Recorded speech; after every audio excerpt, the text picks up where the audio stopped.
You constantly hear about bias on social media. A specific sort of bias, in fact, it's that they're biased against the right wing.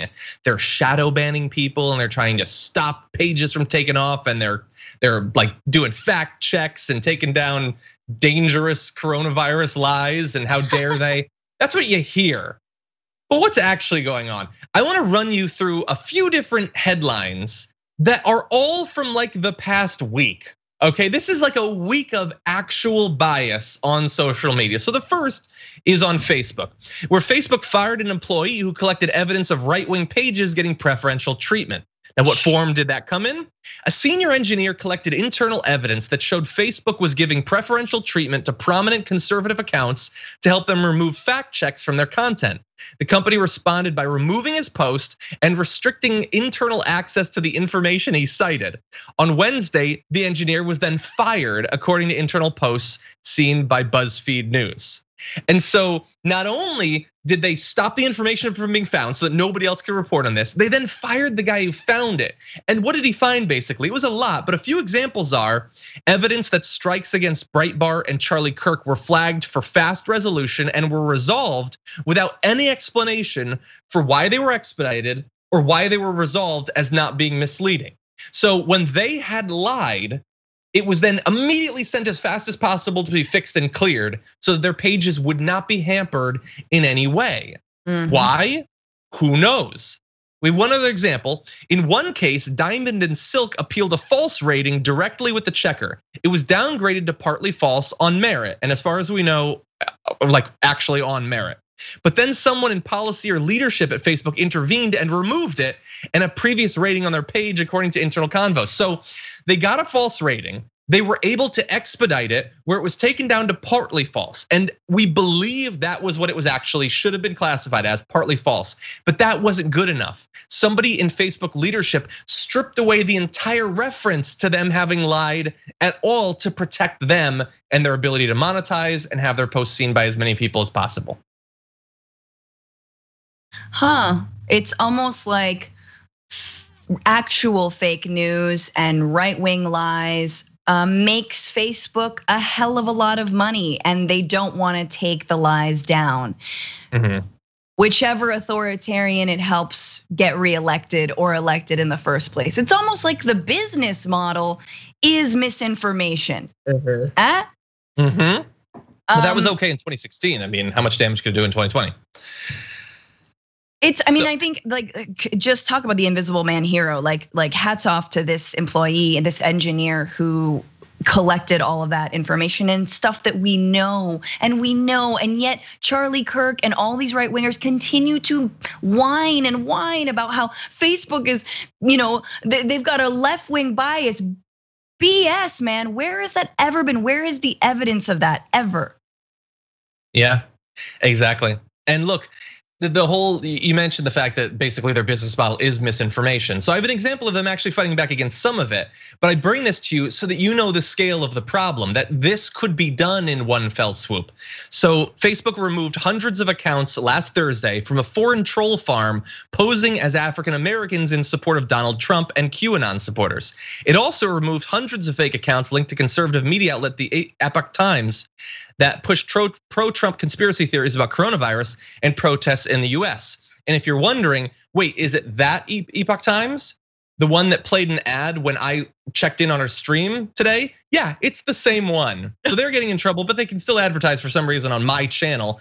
The scale of just their troll farm, it was 303 Facebook accounts, 181 pages, 44 Facebook groups, and 31 Instagram accounts, which were followed by more than 2 million people across the two services.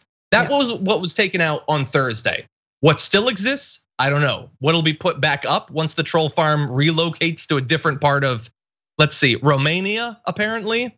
Yeah, they had names like Black People Vote for Trump, and on Facebook we had We Love Our President. Yeah, it was just computers in Romania. And how long had they lasted? I don't know. How many people did they influence? I don't know, but they're followed by literally millions of people. Yeah, it's 2016 all over again. It's only gonna get worse. Sadly, y'all, it's very, very scary. But Macedonian and Romanian teenagers are getting them Rolexes. They are blinged out. Good for them. Get yours. But obviously, everyone needs to right now, after this stream, call your mom and dad and make sure that they sign out of Facebook. All right, just say you're doing some technical support and be like, hey, yeah, go to the upper right-hand corner. Click your name. Yeah, and then go down to sign out. Cool. And now go to block from your preferences and block Facebook.com. Do not allow boomers onto Facebook. All right, this is fundamental. Yeah. So that was a little bit of just Facebook over 1 week. Let's talk about Instagram. According to an investigation from the Tech Transparency Project, since at least June, searches for Biden-related content returned hashtags with counter messaging, while searches for Trump-related content did not return any hashtags at all. Instagram has since disabled its related hashtags feature, which algorithmically suggests content relevant to a user's search, calling the discrepancy a technical error. Further investigation from BuzzFeed found that until recently, searching for hashtag Joe Biden on Instagram would return results for hashtag Trump 2020 landslide and hashtag Democrats destroy America alongside pro-Biden messaging. Meanwhile, a similar search for Donald Trump did not return related hashtags. So according to Instagram, it was just a bug, whoops, that for months it was working one way against the Democrats, but for Trump, no counter messaging. Weird how that bug just happened to be there for months and affect countless searches.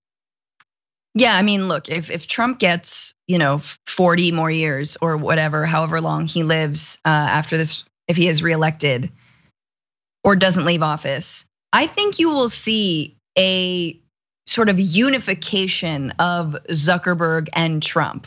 It'll be Zucker Trump. It'll be China's, security state, like surveillance state times 100. And more and more, and maybe the same with Bezos. But like, this is the thing, like, I don't know what's up with Zuckerberg. I don't know, like we all know that yes, YouTube, Google profits off of hate speech. They have like radicalized everyone's parents because of all the suggested videos that suddenly your dad's like, well, maybe the earth is flat, that kind of stuff. But there's something particular about Facebook, and I don't know, is it because Zuckerberg likes power, or is it because he straight up is a right winger? Like he does believe, he wants to join Turning Point USA. He believes Trump. What's actually going on? And I think if he's reelected, you're gonna see that coalescing of big data, big tech, and a government. Yeah. I mean, look, they want to claim that in 2016 it was all just we were unready for this. Well, you've had 4 years.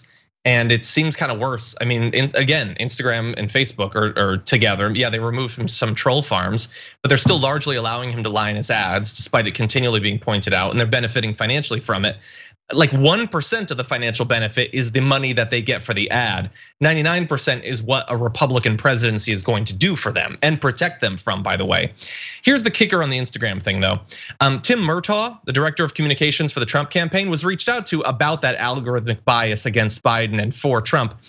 And he denied that the algorithm had a pro-Trump bias, except that we already listed that it did, and expressed unfounded claims that Silicon Valley companies are staffed by the extreme left. The Biden campaign declined to comment. So even when it was found that for months the algorithm was benefiting Trump and hurting Biden, that is used as evidence that they're biased against conservatives because it's not based on anything. It's just convenient to put pressure on them to continue to do what the right wants. And then you have no counter argument from not just the other side, from any other side, because Biden doesn't even say anything about it. And so this is how the goalposts shift. The right wing, in terms of their politicians or D-bags like Dave Rubin, just whine that they're biased against them constantly. So either for that or for business reasons, all of these services benefit them massively, go out of their way to protect them and promote them. And no matter how much they do that, the right is just going to return with more complaints about unfair treatment. That is the entire strategy, and it works. It just works, and no one's fighting back against it. Yeah, and I will say on the other side, if Biden is elected, and no matter what, just the goal of all of us is to not be this, a ping pong ball between big tech, either from China or from the US or from wherever, right? Like We need net neutrality. We need all those antitrust laws to actually be enacted, not just investigations.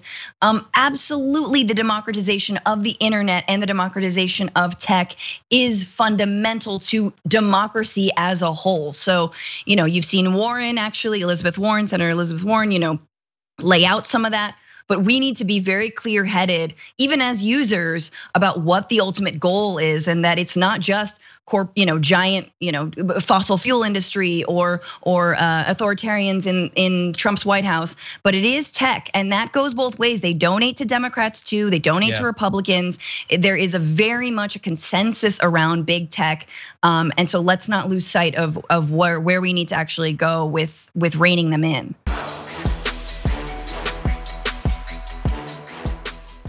Check out the Damage Report podcast each day, wherever you get your podcasts, whether Pocket Casts or Stitcher or iTunes. You can join me as I give you the news and stories you want, with a range of co-hosts and interview guests jumping in on the fun each day. Again, that's the Damage Report, wherever you get your podcasts. And if you get them at iTunes, don't forget to rate and review. Sometimes I'll read them live on the show.